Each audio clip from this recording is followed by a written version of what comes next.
사랑하는 여러분 안녕하십니까? 주님께서 우리 모든 병과 우리 모든 죄를 영원히 치유해 주셨음을 믿습니다. 우리 옆 사람과 함께 사랑의 인사를 나누고 또 말씀을 함께 듣도록 하겠습니다.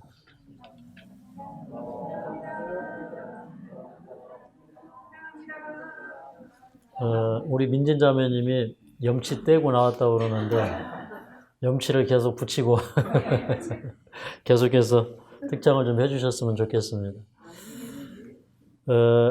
저는 이제 우리 민진 자매님이 이곳에 왔을 때 우리의 만남은 하나님께서 정해 놓으신 운명적인 만남이다.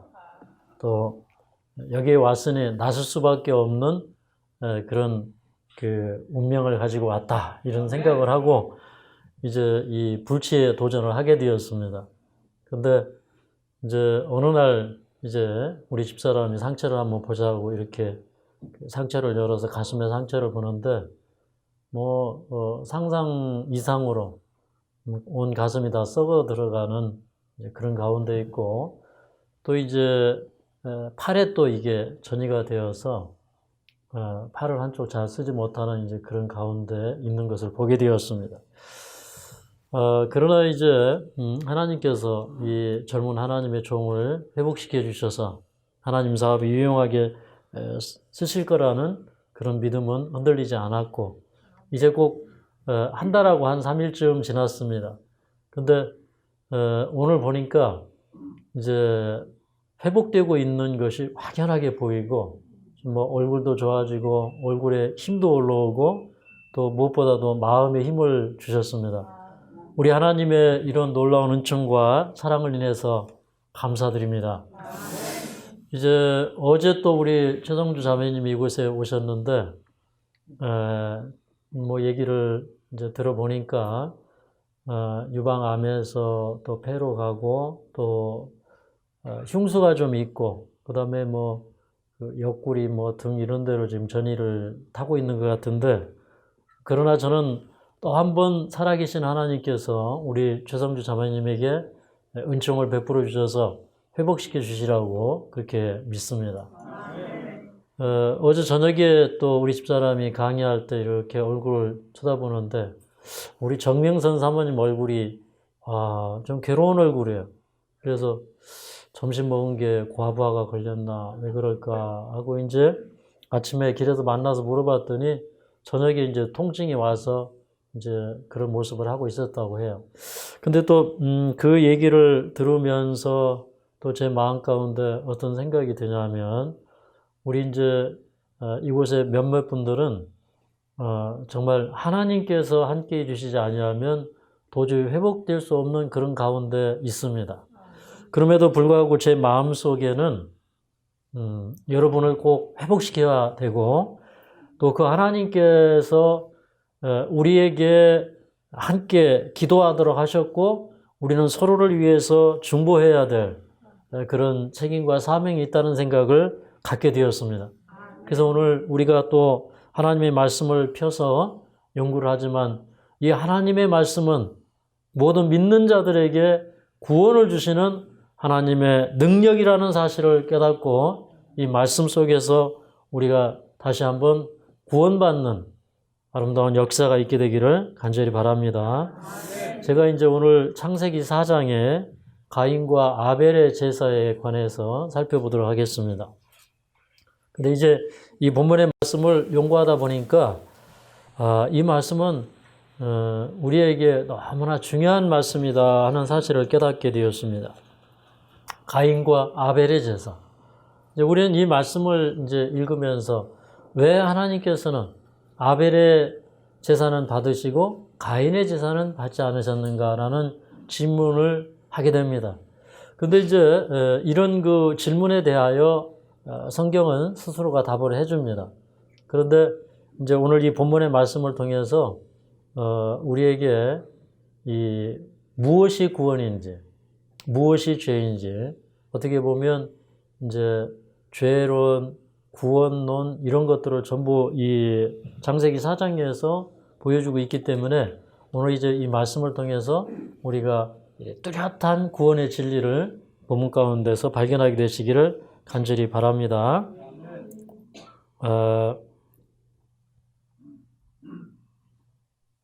자, 1절부터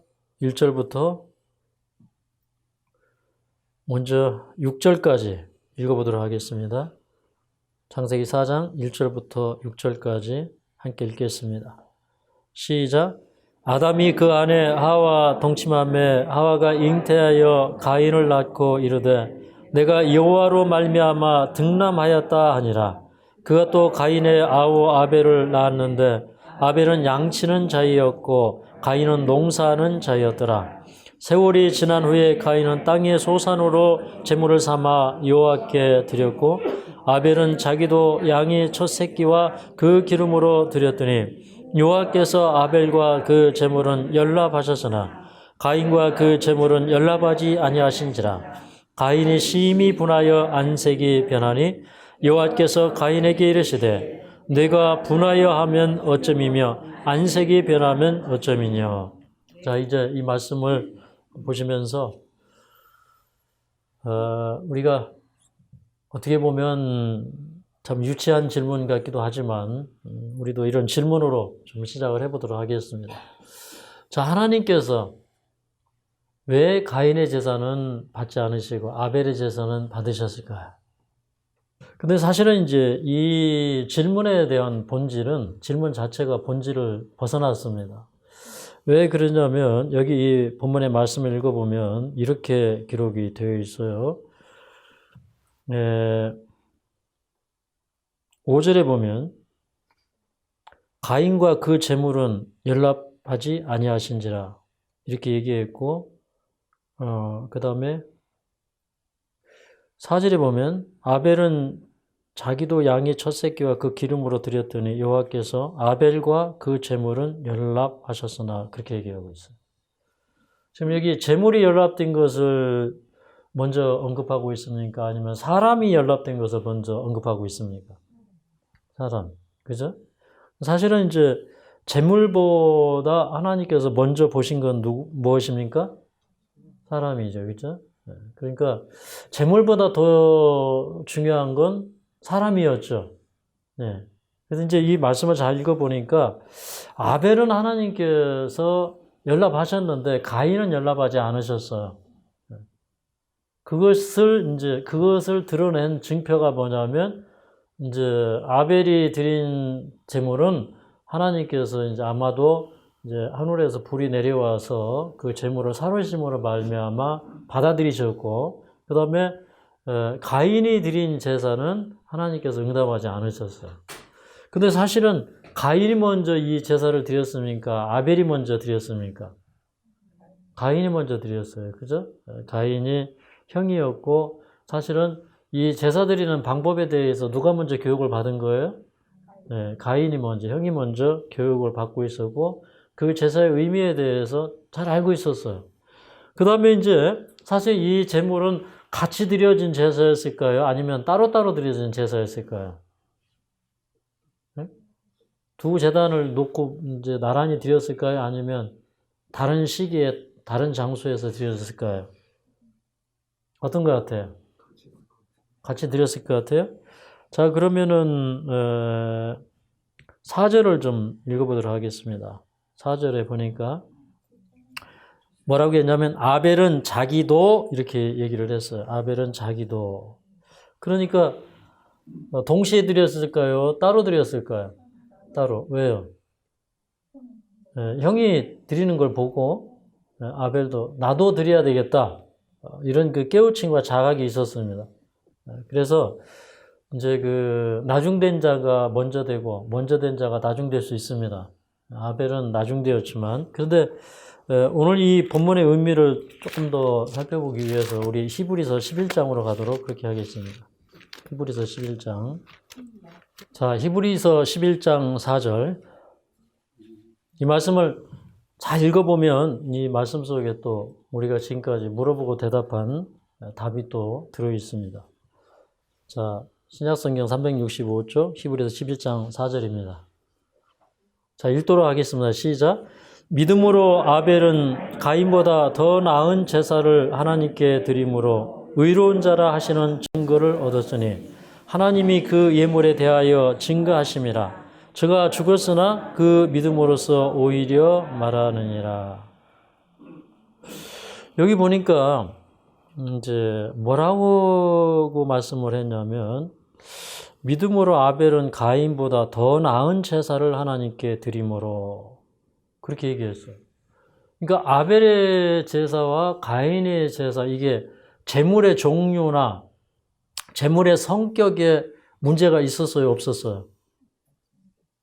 그러니까 아벨은 가인보다 더 나은 제사를 드렸다고 하는 것은 가인의 제사가 곡물로 드리는 그 제사, 소재, 그 농산물의 첫 수확물로 드리는 이 제사가 잘못되었다는 거예요? 잘못되지 않았다는 거예요?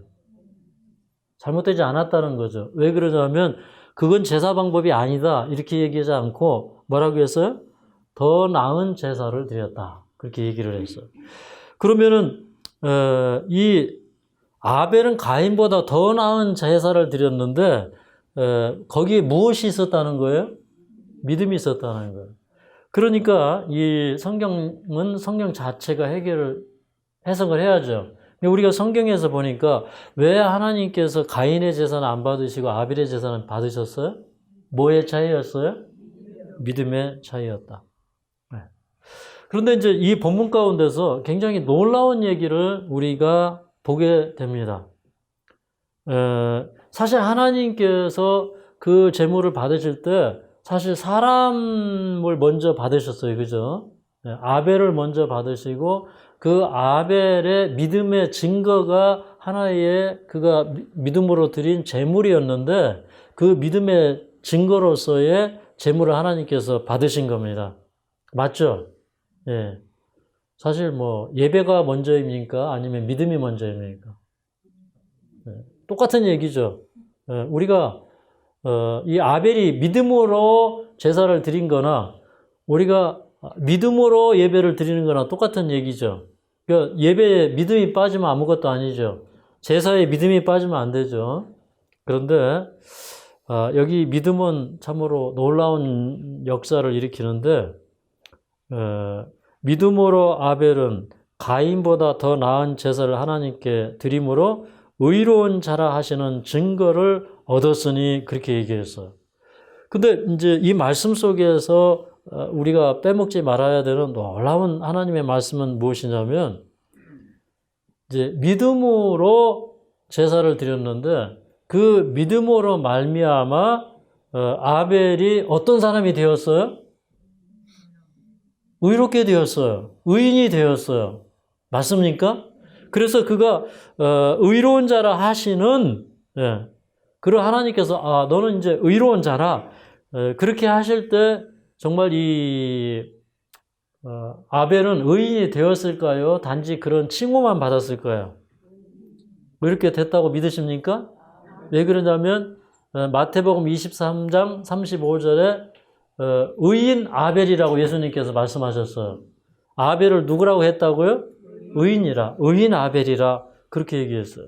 그러면 여러분 우리가 이 그 제사에 나타난 그 의미에 대하여 충분히 알고 왜 우리가 제사를 드려야 되는지 그 이유에 대해서 알고 그것에 대한 믿음을 가지고 그 믿음이 행사하는 것이 바로 예배라고 하는 하나의 수단이었는데 그 믿음으로 예배를 드릴 때 그가 의롭게 되었고 또 그 의롭게 된 증거가 뭐냐면 하나님께서 그 제물을 연락하시는 사건이었어요. 그래서 이제 하나님께서 그 예물을 받으셨는데 그 예물을 드린 자가 이제 이 가인의 분노로 말미암아 형의 분노로 말미암아 죽었어요. 그런데 여기 뭐라고 했냐면 하나님이 그 예물에 대하여 증거하심이라 저가 죽었으나 그 믿음으로써 오히려 말하느니라. 그러면 이 그 하나님 앞에 예물을 드리고 그렇게 되어서 의롭게 된 그런 그 아벨은 죽었지만 그러나 하나님께서 그 믿음이 오히려 말하도록 그렇게 다시 말해서 증거하도록 했다고 하는 것입니다. 그래서 사실은 이제 그러면 그 아벨이 증거한 게 무엇인가? 희생제물이 된 최초의 순교자가 된 아벨이 증거한 게 무엇인가? 사실은 이제 그 희생제물 자체가 표상하는 게 누구예요? 예수님이시죠. 예수님이 우리를 위하여 이 세상에 오시고 희생하시고 돌아가시는 것을 의미하는 거예요. 그런데 아벨의 죽음은 오히려 그 구속의 실체에 대해서 더 밝히 말해주는 거예요. 그 희생제물이 있어야 되는 것처럼 이 세상에 오셔서 마치 의인 아벨이 순교당한 것처럼 그 예수님이 이 땅에 오셔서 우리를 위하여 돌아가실 것이다. 그것을 믿는 믿음을 우리가 행사할 때 우리가 의롭게 되는 경험을 합니다. 왜 그러냐면 이제 아까 이제 여러분이 말씀을 하신 것처럼 이제 아벨이 이제 믿음이 있었는데 뭐에 대한 믿음이 있었냐면 이제 그 초태생에 대한 믿음이 있었어요. 초태생에 대한 믿음. 자, 우리 창세기 4장으로 다시 돌아가도록 하겠습니다.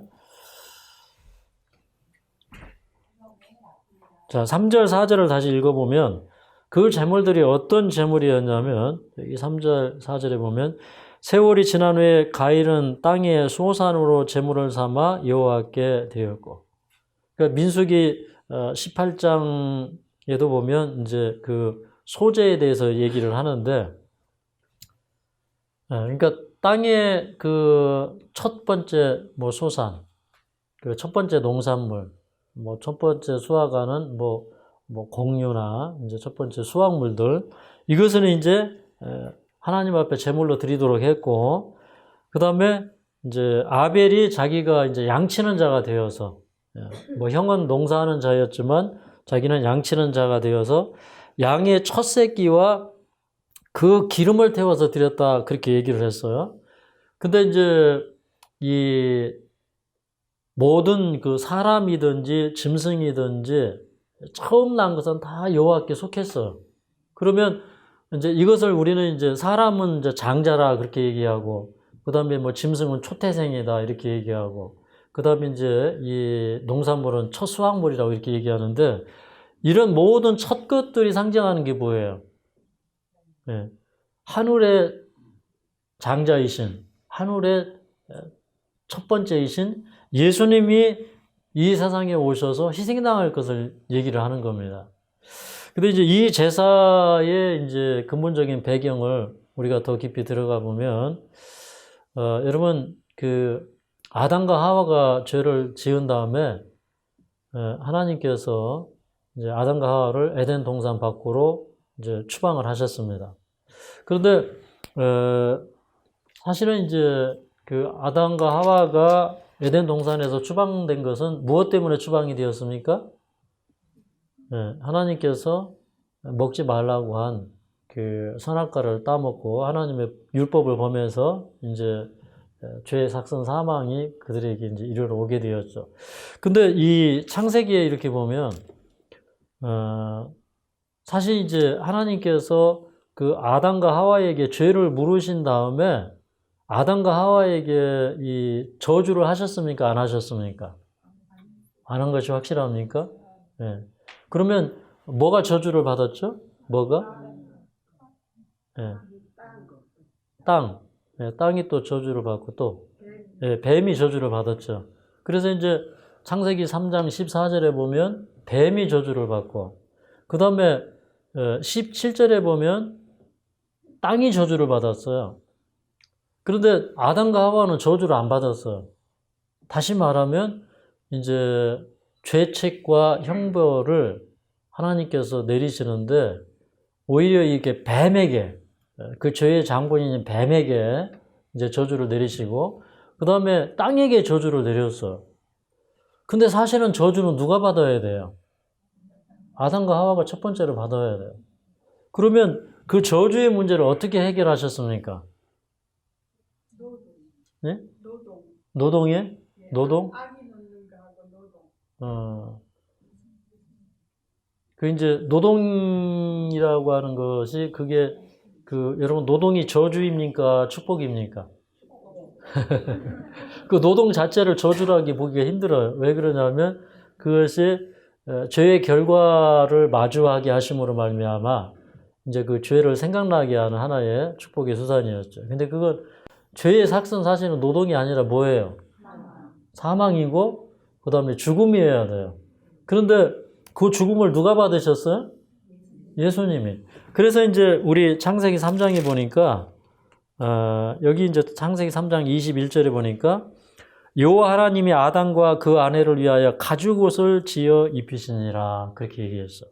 그러면 그 가죽옷을 지어 입힐 때 이 가죽은 짐승의 가죽이었고 이 짐승의 이 희생은 누구의 희생을 예표했어요? 예수님. 그래서 사실은 이 죄의 형벌을 누가 받은 거예요? 예수님이 받으신 거예요. 그러니까 아담과 하와가 형벌을 받았어요? 안 받았어요? 안 받았어요. 네. 근데 이제 예수님이 그 형벌을 받으실 거였어요. 그래서 이제 그 아담과 하와에게 이 형 집행이 미루어졌어요. 그런데 아담과 하와가 다시 한번 그 희생제물을 믿는 믿음을 통해서 죄는 이렇게 참 하나님께 범죄하는 것이구나. 이 죄 문제를 해결하기 위해서는 하나님의 아들이 우리를 대신해서 돌아가셔야 되는구나. 그것을 받아들이고 그들이 그 제물을 통해서 그 희생제물을 통해서 죄의 흉악성을 깨닫고 회개하면 그들은 형벌을 받습니까? 안 받습니까? 안 받아도 돼요. 그러니까 굳이 그 형벌을 받을 필요가 있어요? 없어요? 없어요. 그죠? 근데 우리가 이제 창세기 4장을 연구해 보니까 이제 아담과 하와가 이제 죄를 범한 다음에 에덴 동산으로 쫓겨난 건 사실이에요. 근데 참 이상한 거는요. 하나님께서 쫓아내었으면 인류는 어떻게 해야 돼요? 영원히 인류는 아담 안에서 형벌을 받아야 되고 하나님과 소외되어야 되고 분리되어야 돼요. 네. 그리고 이 세상에 태어나는 그 자체만으로도 형벌을 받아야 돼요. 그런데 이 창세기 4장이 전개되는 거 보면 전혀 다른 얘기를 하고 있어요. 그러니까 창세기 4장에 보면 여러분 이제 가인이 이제 그 믿음을 행사하잖아요. 그러니까 믿지 아니함으로 그 심판을 받는 것이죠. 예수님께서 믿는 자는 심판에 이르지 아니한다 그랬는데 믿지 아니하는 자는 그 믿지 않는 것으로 이미 심판이 이르렀다고 말씀을 하셨어요. 그러니까 사실은 이제 형벌이 이제 유예되었는데 근데 그 믿는 자에게는 그 형벌이 집행되지가 않고 믿지 않는 자에게 그 형벌이 따라오고 진행이 되는 거예요. 그래서 이제 여기 이제 창세기 4장은 우리에게 굉장히 중요한 정보를 주고 있는데요. 여기 4장에 있는 본문들을 좀 우리가 연구하면서 이 구원 얻는 진리에 대해서 우리가 확실한 이해를 갖게 되기를 바랍니다. 여기 이제 5절에 보니까 가인과 그 재물은 연락하지 아니하신지라 가인이 심히 분하여 안색이 변하니 그렇게 얘기했어요. 가인은 이제 자기가 먼저 하나님 앞에 그 재물을 드렸는데 가인이 공유를 농산물을 가지고 이제 제물을 드릴 때 가인이 어떤 마음으로 그 제물을 가져왔을까요? 가인에게도 역시 1년 동안에 이 풍성한 수확을 주신 하나님께 감사하는 마음이 있었을까요? 네, 그런 마음이 있었을 겁니다. 그런데 이 가인에게는 믿음이 결여되어 있어요. 그러니까 아벨은 이제 그 초태생을 취해서 양을 잡아서 이 초태생을 드릴 때에 그 피는 번제단에 뿌리고 우리 이 민수기 28장이나 이제 레위기서에 보면 그 반드시 제물을 드릴 때 희생제물의 피가 이제 이 제단에 뿌려지고 그 다음에 이제 이 기름을 취해서 기름을 타로 떼어서 그 기름을 이렇게 불에 태워가지고 드렸어요. 그러니까 기름은 또 죄를 상징하기 때문에 이 제사라고 하는 건 무엇이냐면 예수님을 통해서 예수님의 그 희생의 공로 또 피의 공로로 말미암아 우리가 구원을 받을 때 그런 그 예수님의 희생을 통해서 우리의 죄의 문제가 끝나도록 그렇게 돼 있단 말이에요. 그러니까 그 자체만으로 죄가 태워지는 것이 아니라 반드시 그 제사의 목적을 이해하고 그 제사가 가르쳐 주는 것이 무엇인지, 그 다음에 죄가 얼마나 흉악한지, 우리가 왜 죄를 버려야 되는지, 이런 것들을 깨닫는 사람에게 하나님의 그 변화시키는 은혜와 능력이 임하는 것이에요. 그런데 이제 가인은 그런 경험을 하지 못했어요. 그러니까 하나님께서 아담과 하와가 죄를 짓고 에덴 동산 밖으로 쫓겨나고, 또 그가 이제 그런 사실에 대하여 어머니 아버지한테 교육을 받으면서 자라나고 제사의 의미에 대해서 그가 배웠는데, 그런데 가인은 그런 믿음을 행사하지 않았어요. 그것은 하나님께서 세우신 그 구속의 방법에 정말 이 마음으로부터 우러나는 동의가 있었다는 거예요? 없었다는 거예요? 없었다는 거죠. 그래서 이제 하나님께서 그 아벨의 이 제사는 자기 동생이면서, 또 그 다음에 자기보다 늦게 되는 아벨의 제사는 하나님께서 이렇게 흠양하시고 아벨을 인정하시고 자기는 이제 인정하지 않고, 이제 이런 부분에 대하여 자기 마음속에 이게 분노가 일어나는 겁니다. 그래서 여러분, 죄는 무엇이냐면 이 감정입니다. 우리가 어떤 사람을 죽이지 않아도 우리 마음속에 이렇게 분노의 감정이 일어날 때, 우리가 어떤 생각을 하는 거, 어떤 사상에 빠지는 것, 그 자체가 죄가 될까요? 안 될까요? 네, 죄가 되는 것입니다. 그런데 이제 사실은 이제 이 가인이 분노한 것은 자기 동생한테 분노했어요? 하나님께 분노했어요? 하나님께 분노했어요. 이제 그 다음에 이제 안색이 변했다 이렇게 얘기했어요. 그러니까 이게 감정이 통제가 안 되는 것입니다. 그러니까 이상한 그 감정이 생기기 시작했어요. 그러니까 이제 그 아담과 하와는 그냥 이렇게 이 사단의 게임에 속아서 이렇게 죄를 짓고 뭐 죄를 번명하고 이랬었는데, 근데 사실은 그 죄의 그 뭐 어떤 분노나 죄에 대한 감정이나 이런 것들이 잘 나타나지 않았어요. 근데 이제 이 창세기 4장으로 와보면 이게 죄가 이렇게 본성을 드러내기 시작하는데, 이게 뭘로 나타나는 거예요?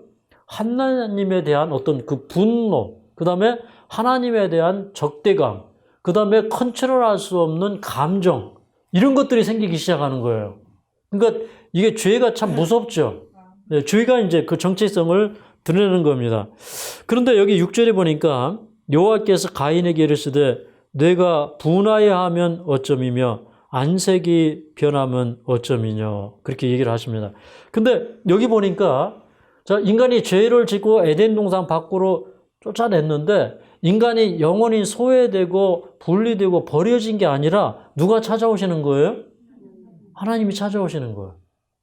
그러니까 인간이 에덴 동산에서 죄를 지었기 때문에 형벌을 받는 것이고 하나님 앞에 소외당하고 분리되고 이렇게 되는 것이 아니다 이거예요. 네. 오늘 이제 이 본문은 그것을 우리에게 분명히 보여줍니다. 네. 가인 스스로가 하나님을 떠나고 그 형벌을 자초하고 죄의 길에 서고 그 길을 가는 거예요. 그러니까 우리는 이제 이 세상에 태어난 것으로 뭐 형벌 받고 하나님께 소외되고 이런 게 아니에요. 이거 분명히 우리가 이 성경에 구원 얻는 방법에 대해서 우리가 배워야 됩니다. 성경이 성경을 말해주고 있기 때문에. 그런데 이제 여기 그 하나님께서 내가 분하여 하면 어쩌이며, 그러니까 왜 분하여 하느냐? 왜 안색이 변하느냐? 그 이유가 뭐냐? 그래서 이제 그 마음의 동기에 대해서 하나님께서 물어보시는 거예요. 네. 사실은 그 합당한 이 생각을 해봐야 되는 겁니다. 내가 왜 분노하는지, 내가 왜 화가 나는지, 이런 거에 대하여 그 마음을 살피도록 하나님께서 하시는 거예요. 그 다음에 이제, 자, 7절입니다. 자, 7절을 한번 읽어보도록 하겠습니다. 시작. 내가 선을 행하면 어찌 낯을 들지 못하겠느냐? 선을 행치 아니하면 죄가 문에 엎드리느니라. 죄의 소원은 내게 있으나 너는 죄를 다스릴지니라. 여기 보면 내가 선을 행하면 어찌 낯을 들지 못하겠느냐. 근데 이 말씀을 우리가 이제 이 킹제임스 성경을 보니까 킹제임스 성경에는 이제 이렇게 번역이 되어 있어요. 사실 이제 킹제임스 성경은 이게 이제 이 원본이 마스라 사본이기 때문에 훨씬 더 사실은 이제 더 정확해요. 근데 거기에 뭐라고 기록되어 있냐면 이렇게 기록되어 있어요. 뇌가 바르게 행하면 받아들여지지 않겠느냐. 다시 말해서 뇌가 선을 행하면 어찌 낯을 들지 못하겠느냐. 이 말씀을 뇌가 바르게 행하면 받아들여지지 않겠느냐. 그러니까 이 말씀은 어떤 말씀일까요? 하나님께서 야, 내가 너를 차별하기 때문에 뇌 재물을 받지 않은 것이 아니야. 내가 지금이라도 바르게 행하면 왜 내가 뇌 재물이라고 받지 않겠느냐? 이런 얘기예요. 그러니까 내가 바르게 행한다고 하는 것이 여러분 이런 겁니다. 꼭 재물을 드리는 것만 의미하지 않아요. 그 사람이 믿음으로 사느냐 살지 않느냐 그 사람의 삶과 그 사람의 삶의 태도를 다 포함하는 거예요. 근데 뇌가 정말 믿음을 가지고 바르게 살고 그런 바른 방법으로 예배를 드린다고 하면 왜 내가 내 예배를 받지 않겠느냐? 이런 말씀이에요. 그래서 저는 이제 이 말씀을 보면서 참 우리 하나님 좋으신 하나님이시다. 왜 그러냐면 아담에게서 죄가 일어나고 그의 마음속에 타락이 일어날 때 그걸 제지하기 위해서 다시 한번 바른 방법을 가르쳐주고 상기시켜주고 설득하시는 거예요. 네가 그렇게 하지 말라는 거예요. 그러면서 그 다음 말씀이 뭐냐면 선을 행치 아니하면 다시 말하면 바르게 행하지 아니하면 죄가 문에 엎드리느니라 그렇게 얘기했어요. 죄가 문에 엎드리느냐. 근데 여기 이 죄가 의인화가 되었어요. 그래서 문에 엎드리다는 거 뭐냐면 이렇게 사자가 이렇게 탁 이게 먹이를 이렇게 채기 위해서 탁 웅크리는 자세. 그래가지고 이렇게 기회만 있으면 어떻게 하려고요? 확 튀어나가서 먹잇감을 낚아채려고 하는 것처럼 정말 이렇게 배고픈 사자가 우는 사자처럼 이렇게 딱 문 앞에서 이렇게 엎드려 있는 거예요.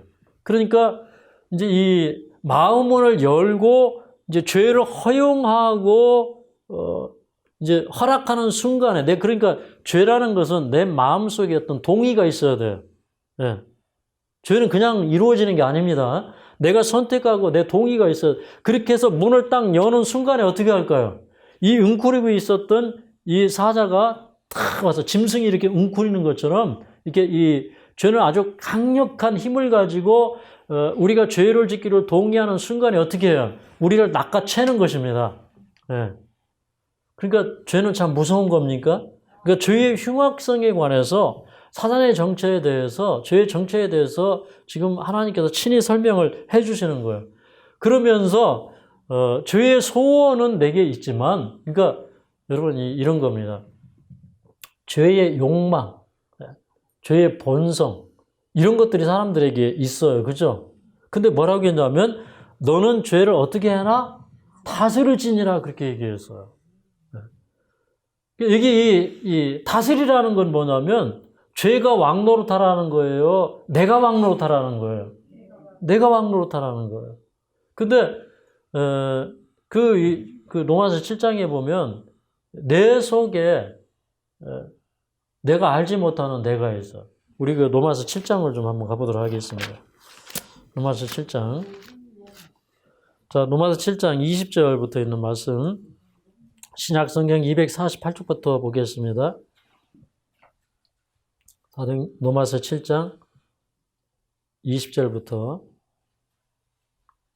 여기 몇 절 읽어보도록 하겠습니다. 시작. 만일 내가 원치 아니하는 그것을 하면 이를 행하는 자가 내가 아니요 내 속에 거하는 죄니라. 그러므로 내가 한 법을 깨달으노니 그 선을 행하기 원하는 나에게 악이 함께 있는 것이로다. 내 속사함으로는 하나님의 법을 즐거워하나 내 지체 속에서 한 다른 법이 내 마음의 법과 싸워 내 지체 속에 있는 죄의 법 아래로 나를 사로잡아 오는 것을 보는도다. 그러니까 이 우리 지체 속에 죄의 법이 있어서요. 예, 죄가 이렇게 딱 이렇게 문 앞에서 웅크리고 있다가 기회만 있으면 우리를 딱 물어가지고 우리 죄의 속박 아래로 딱 이렇게 물어가지고 우리를 꼼짝 못하게 하기 때문에 우리가 그 죄에 사로잡히지 말고 우리는 어떻게 하라는 거예요? 그 죄를 뭐하라? 다스리라 그렇게 얘기해서.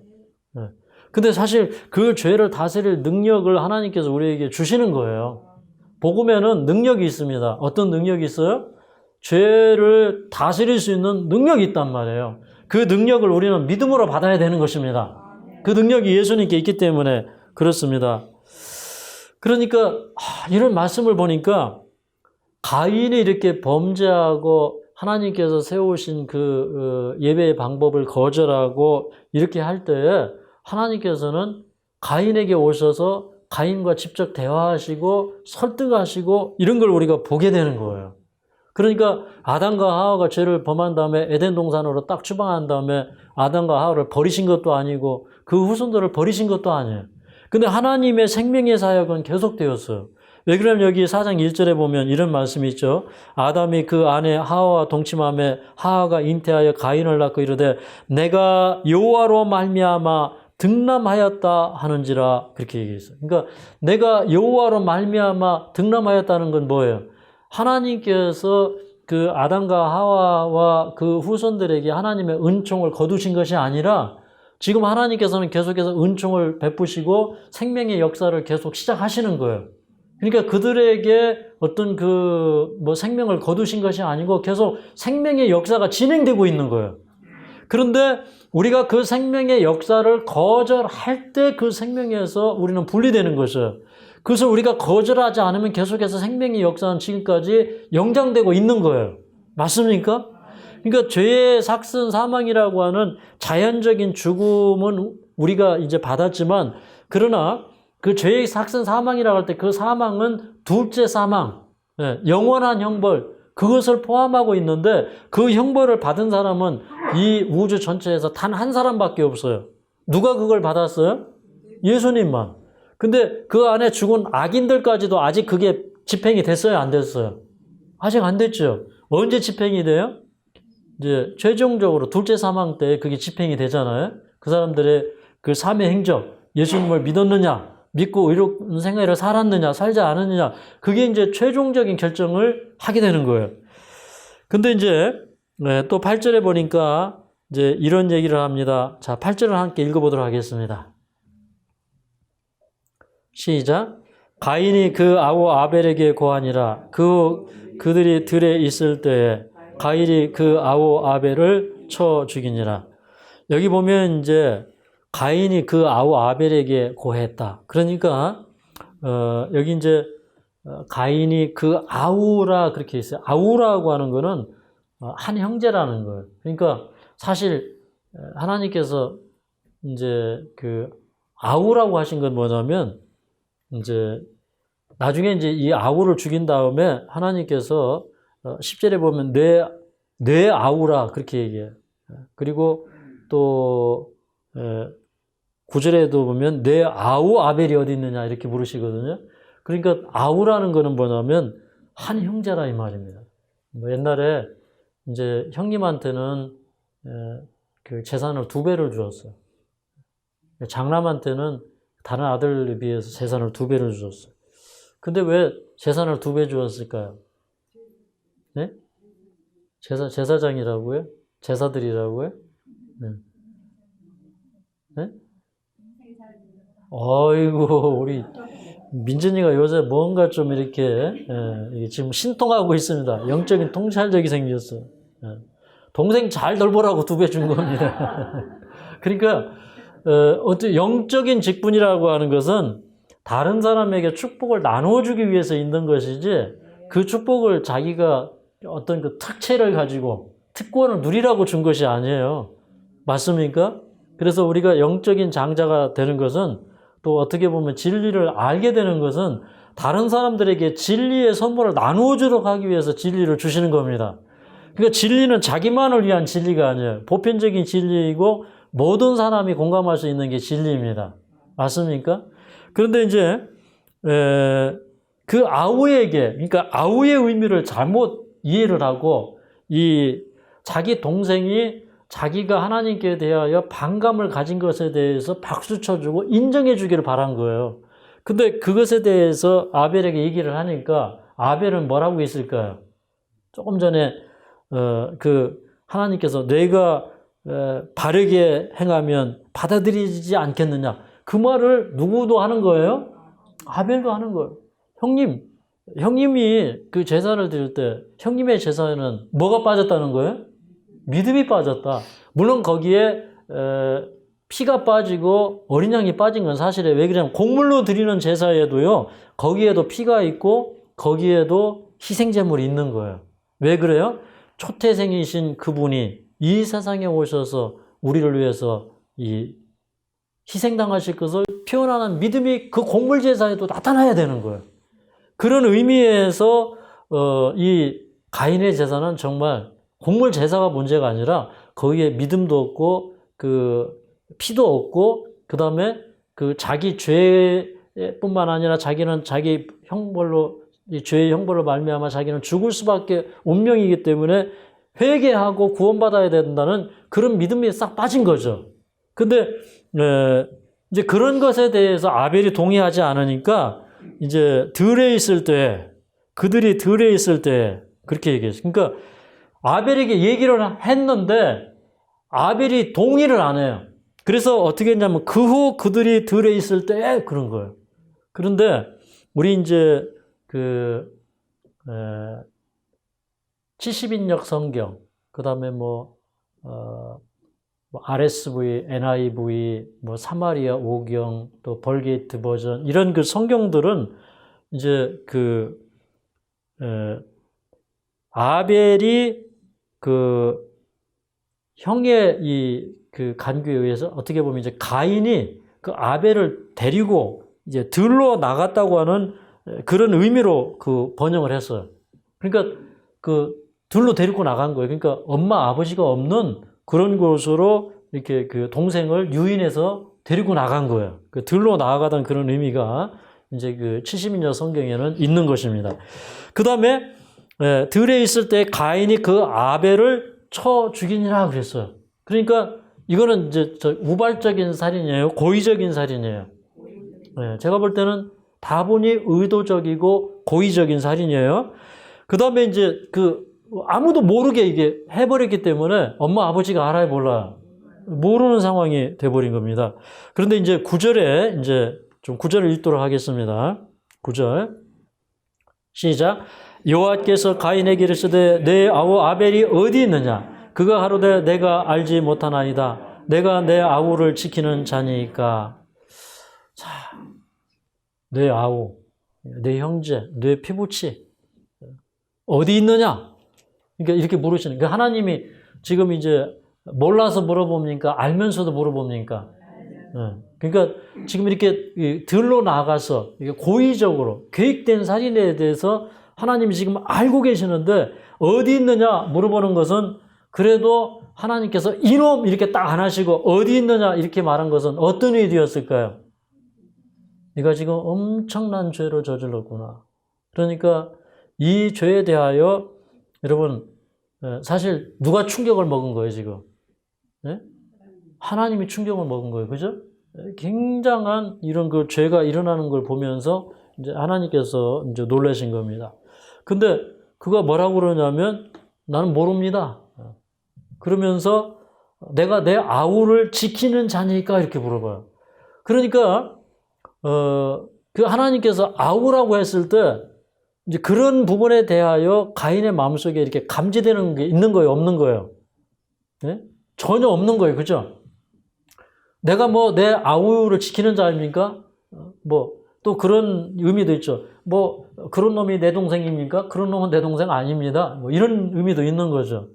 그러니까 사실은 이제 이 가인이 아벨을 죽인 이유는 요한일서 3장에 보면 이렇게 얘기해 있어요. 요한일서 3장 12절. 요한일서 3장 12절. 함께 읽도록 하겠습니다. 시작. 가인같이 하지 말라. 저는 악한 자에게 속하여 그 아우를 죽였으니 어찐 영구로 죽였느냐. 자기의 행위는 악하고 그 아우의 행위는 의로움이니라. 그러니까 자기의 행위가 아벨을 통해서 드러나는 거예요. 그러니까 그 죄책감 이런 걸 느끼는 거죠. 그러니까 여러분 율법이 있는 게 문제예요. 내가 죄를 짓는 게 문제예요. 네. 내가 죄를 짓지 않으면 율법은 나를 보호하는 울타리가 되는데 내가 죄를 짓고 있으면 율법이 미워서 어떻게든지 율법은 폐지됐다고 그러고 율법은 안 지켜도 된다고 그러고 율법을 공격하는 거예요. 맞습니까? 이제 이 가인이 아벨을 공격하는 방법하고 똑같습니다. 그 다음에 이제, 자, 10절을 좀 보겠습니다. 창세기 3장 10절. 자, 10절을 함께 읽습니다. 시작. 가라사대 내가 무엇을 하였느냐? 내 아위의 핏소리가 땅에서부터 내게 호소하느니라. 여기 이제 그 무엇을이라는 것이 히브리어 매인데, 이 매는 뭐냐면, 내가 어떻게 하였느냐? 이런 의미고, 내가 왜 하였느냐? 그러니까, 내가 왜 그를 죽였느냐? 내가 그를 어떻게 죽였느냐? 내가 그를 어째서 죽였느냐? 이제 이런 말씀이에요. 그러니까 하나님은 지금 직접적으로 물어보시지 않고 계속 간접적으로 물어봐요. 그러면 하나님께서 자꾸 이렇게 간접적으로 물어보는 이유가 뭐예요? 너 지금이라도 늦지 않았어? 회개해. 옛날에 이스라엘 백성들이 여리고성을 정복한 다음에 여리고가 그냥 확 무너지니까 그 다음에 야, 뭐 가나안 정도 별거 아니네. 뭐 이러고 이제 우리가 한번 저 아이성을 정복해 볼까 하고 올라갔다가 대피하죠, 그죠? 근데 그 다음에 또 그 성을 그렇게 정복할 때 그 아간이 거기에서 뭘 훔쳤어요? 시나이산의 아름다운 외투 한 벌. 그게 아주 그 메이커, 아주 좋은 메이커였어요. 그 다음에 뭐 거기 뭐 또 한 덩어리씩 있었죠? 뭐 금덩어리, 은덩어리 뭐 이런 거 있었죠. 근데 이제 그거 했을 때 하나님께서 그들이 그 패한 원인에 대해서 하나님께서 죄를 지적하기 위해서 이렇게 심지뽑기를 했잖아요. 그죠? 근데 이렇게 심지뽑기 할 때 계속 이렇게 점점점 아간에게 이렇게 좁혀오는 거예요. 그러면 그 심지뽑기를 해서 계속 좁혀오는 거는 뭐 하라는 거예요? 지금 회개하라는 거예요. 지금 하나님께서 이렇게 내 아우가 어디 있느냐, 너 뭐 그 아우에게 너 뭐 됐냐, 뭐 이런 거 이렇게 자꾸 물어보는 건 뭐예요? 너 지금이라도 회개해라. 그거 나 모르는 게 아니라 다 알고 있다. 그러니까 이 회개라는 이제 설득을 하는 겁니다. 그런데 회개하지 않아요. 그래서 이제 하나님께서 하시는 말씀이 내 아우의 핏소리가 땅에서부터 내게 호소하느니라 그렇게 얘기했어요. 그럼 이 피가 호소한다. 이 의인법이죠. 이게 어떤 표현일까요? 막 쳐서 죽일 때 아벨이 어떻게 했을까요? 형님 살려주십시오. 그러면서 그 고통 속에서 울부짖을 때 그 소리를 들으셨을까요? 네.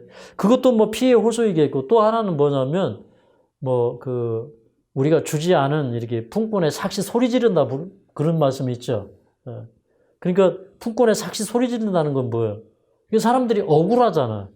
억울한 어떤 그 죽음이나 억울한 일을 당할 때 그 억울함이 하늘에 이렇게 다 상달되는 거예요. 맞습니까? 그래서 그러면 핏소리가 호소하기 때문에 뭐가 꼭 필요한 거예요? 거기에 대한 공의가 필요한 거예요. 이 세상에 심판하신 하나님께서는 공의로운 심판이 필요한 상황이 된 것입니다. 이제 이 가인이 회개하지 않아요. 그럴 때 이제 직접적으로 말씀하십니다. 자, 11절, 12절을 함께 읽겠습니다. 11절, 12절. 시작. 땅이 그 입을 벌려 내 손에서부터 내 아우의 피를 받았은즉 내가 땅에서 저주를 받으리니 내가 밭가라도 땅이 다시는 그 효력을 내게 주지 아니할 것이요 너는 땅에서 피하여 유리하는 자가 되리라. 여기 보니까 이제 땅이 입을 벌려서 내 아우의 피를 받았다. 그래서 내가 땅으로부터 저주를 받으리라. 저는 이제 이 말씀을 보면서 참 이런 생각을 했습니다. 예수님 빨리 오시고 이 죄악의 역사가 끝나야 된다. 그러니까 이 땅과 사람의 관계는 어떤 관계냐면 이 사람이 원래 이렇게 영적으로 바르게 서 있을 때 그 아담과 하와는 이렇게 땅을 다스리고 땅에게 축복이 되는 존재였는데 그런데 이 아담과 하와가 그 후손들이 이렇게 타락을 한 다음에는 그 땅이 그 영향을 그대로 받는 거예요. 그래서 이제 그 죄의 그 영향을 땅이 받아가지고 땅이 저주를 받는 거예요. 그러니까 이 세상에 이 정말 많은 살아있는 이런 그 동식물들이 인간 때문에 고통을 받고 있어. 그래서 이제 그 저주가 땅에 이제 내렸다고 다시 한번 말씀을 하고 있고, 첫 번째 저주는 이제 땅이 뭐 가시덤불과 엉겅퀴를 내는 거였는데, 가인이 또 죄를 지음으로 말미암아 이제 그 땅이 효력을 내지 않는 거예요. 그러니까 땅이 이제 사람을 배신하는 거예요. 그러니까 열심히 농사를 지었는데 수확을 거둬야 되는데 노력한 만큼 결실이 안 오는 거예요. 그죠? 어떤 때는 막 태풍이 와서 쓸어버리고, 어떤 때는 병충이 와서 쓸어버리고, 이렇게 이제 이 죄의 결과를 이제 사람이 당하게 된 것입니다. 그 다음에 또 너는 땅에서 피하며 유리하는 자가 되리라 그랬어요. 그러니까 이 땅에서 피하며 유리하는 자가 된다. 이게 어떤 표현일까요? 이제 여기 피한다, 유리한다. 이건 뭐냐면 도망자가 되고 방랑자가 되는 거예요. 그러니까 사람이 이 세상에 살면서 왜 방랑자가 되고 떠돌이 생활을 할까요? 한 곳에서 정착을 하지 못하는 거죠. 그러니까 하나님의 은혜가 있고 하나님의 만남이 있는 그 땅은 축복의 땅이었지만 거기를 이제 인간이 죄를 지어서 이제 벗어나게 되는 거예요. 그러니까 이제 죄를 짓고 살아가는 사람들에게 형제의 사랑이 없는 것이에요. 그러니까 이제 형제의 사랑이 있고 부모가 있고 하는 곳에서 정착하지 못하고 형제를 떠나고 부모를 떠나서 자꾸 이 사람들의 사랑에서 멀어져서 방황하면서 그렇게 살아가는 것이 죄인의 모습입니다. 그 다음에 이제 자 13절 14절을 함께 읽겠습니다. 13절 14절 시작. 가인이 여호와께 고하되 내 죄벌이 너무 중하여 견딜 수 없나이다. 주께서 오늘 이 지면에서 나를 쫓아내시온즉 내가 주의 낯을 배우지 못하리니 내가 땅에서 피하여 유리하는 자가 될지라. 물은 나를 만나는 자가 나를 죽이겠나이다. 자 여기 보니까 이제 가인이 내 죄벌이 너무 중하여 견딜 수 없나이다 이렇게 얘기했어요. 그러니까 그 형벌이라고 하는 게 드디어 사람에게 왔어요. 근데 아담과 하와에게 이 형벌이 온 것이 아니고 사실 그 형벌은 누가 받으셨다고요? 예수님이 받으셨어요. 근데 가인이 이제 자기 동생을 죽이고 죄를 지어서 그 형벌이 이르러 온 게 아니라 사실 가인이 무엇해서 형벌이 온 거예요? 회개하지 않아서, 회개하기를 거절해서 그 형벌이, 죄벌이 온 것입니다. 그래서 죄벌이라는 말은 아온이라는 말인데 이 아온은 이제 그 구부러지다, 구부리다, 뭐 이런 이제 말에서 왔거든요. 뭐 사악하게 행하다, 뭐 이런 뜻에서 왔는데, 그러니까 이렇게 그 하나님에 대하여 반역하는 마음, 이렇게 뒤틀어진 마음, 이거를 지금 가인이 곱게 합니까? 안 합니까? 안 해요. 그죠? 하나님께 대한 어떤 반역적인 태도를 가인이 바꿨어요? 안 바꿨어요? 안 바꾼 거예요. 그러니까 자기가 그런 태도를 취하기 때문에 그 형벌이 자기에게 올 수밖에 없고, 그러니까 그 아우의 핏소리가 땅에서부터 호소하기 때문에 그 이 형벌을 누가 받아야 되는 거예요? 자기가 받아야 되는 거예요. 만약에 회개했더라면 누구의 핏소리가 호소할까요? 예수님의 핏소리가 호소해서 그를 건져주실 거였는데 가인이 그것을 거절했기 때문에 형벌이 이르러 온 거예요. 오늘 굉장히 중요한 진리를 우리가 배우는 거예요. 그러니까 형벌은 하나님이 주시는 겁니까? 내가 자초하는 겁니까? 내가 자초하는 거예요. 여러분 아담 때문에 뭐 형벌 받습니까? 아니죠. 가인의 길에 서고 가인처럼 행하고 내가 죄를 자초하기 때문에 형벌 받는 거예요. 맞습니까? 굉장히 중요한 진리입니다. 그 다음에 이제 14절에 주께서 오늘 이 지면에서 나를 쫓아내시온즉 내가 주의 낯을 배우지 못하리니 내가 땅에서 피하여 유리하는 자가 될지라. 무릇 나를 만나는 자가 나를 죽이겠나이다. 그러니까 지금까지는요 아담과 하와가 에덴 동산에서 쫓겨났지만 이 죽음에 대한 공포가 가인에게 있었어요, 없었어요? 죄에 대한 두려움이 있었어요, 없었어요? 없었어요. 왜 그러냐면 그 죽음을 누가 당하실 것이었기 때문에, 예수님이 당하실 거였기 때문에, 그 형벌을 예수님이 짊어지실 거였기 때문에 그 죽음에 대해서는 자기를 두려워할 필요가 없었어요. 근데 여기 보면은 내가 땅에서 피하여 유리하는 자가 될지라. 또 그 다음에 내가 주의 낯을 배우지 못하리라. 이런 말들은 여러분 하나님과의 분리가 가인이 분리를 시킨 거지 하나님이 분리시킨 게 아니에요. 그죠? 그 죄가 분리를 가져온 거예요. 그러니까 우리가 아담의 후손으로 태어났기 때문에 죄된 형벌을 받고 소외되고 분리되고 그런 게 아니라 내가 그 하나님을 믿기를 거절하고 하나님을 받아들이지 않고 죄의 길에 서기 때문에 하나님과 분리되고 형벌을 받고 이렇게 되는 거예요. 맞습니까? 네. 그래서 이제 그 하나님을 떠나게 되었는데, 근데 15절에 보면 하나님께서 이렇게 얘기하십니다. 여호와께서 그에게 이르시되 그렇지 않다. 가인을 죽이는 자는 벌을 7배나 받으리라 하시고 가인에게 표를 줘서 만나는 누구에게든지 죽임을 면케 하시니라. 근데 여기 보면 또 하나님의 자비가 있어요.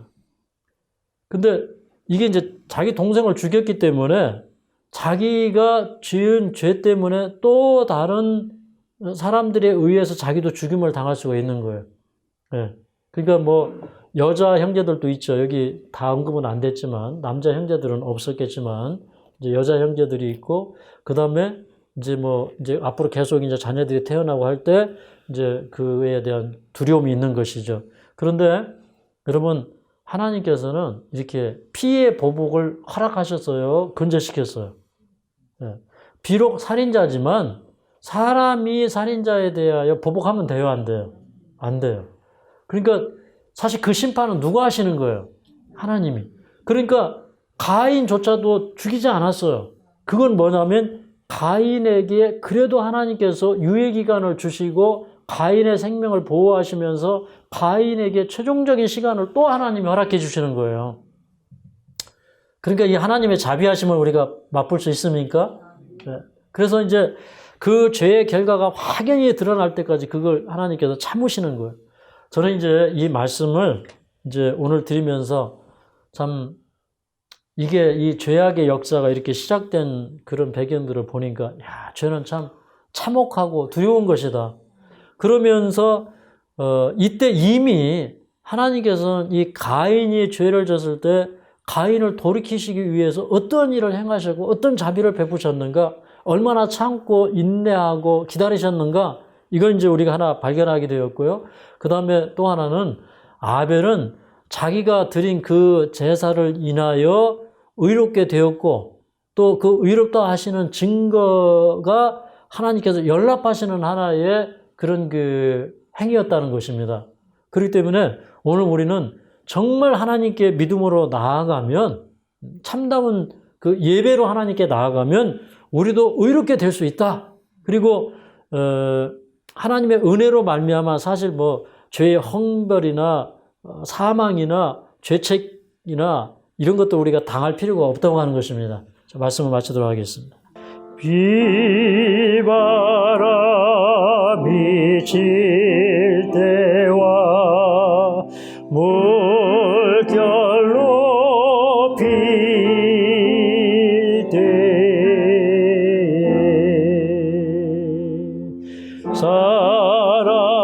사랑하는 우리 주 나를 품어주소서.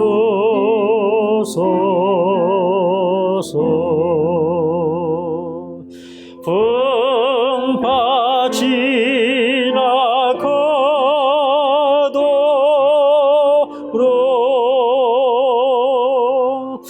나를 숨겨주시고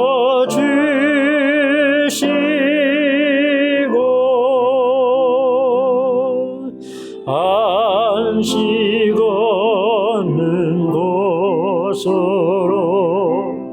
주여 인도하소서. 4절 하겠습니다. 나의 죄를 사는 죄의 내게 보다 생명수로 고치사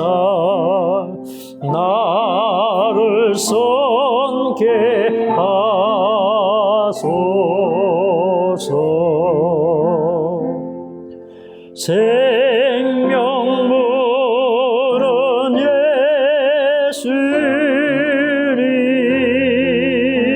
예수님 마시게 하옵시고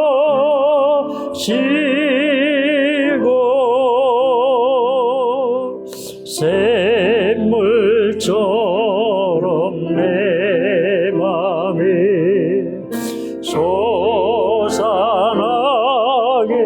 하소서.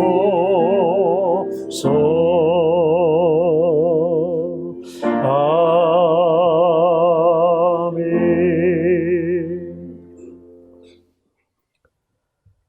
자비하신 하나님, 오늘 그 가인과 아벨의 삶을 돌아보면서 하나님께서 이 세상에 죄악의 수문이 열리고 죄가 들어오실 때 그것을 저지하기 위하여 얼마나 애쓰셨는지 또 인류를 얼마나 사랑하시는지를 깨닫게 하시니 감사합니다.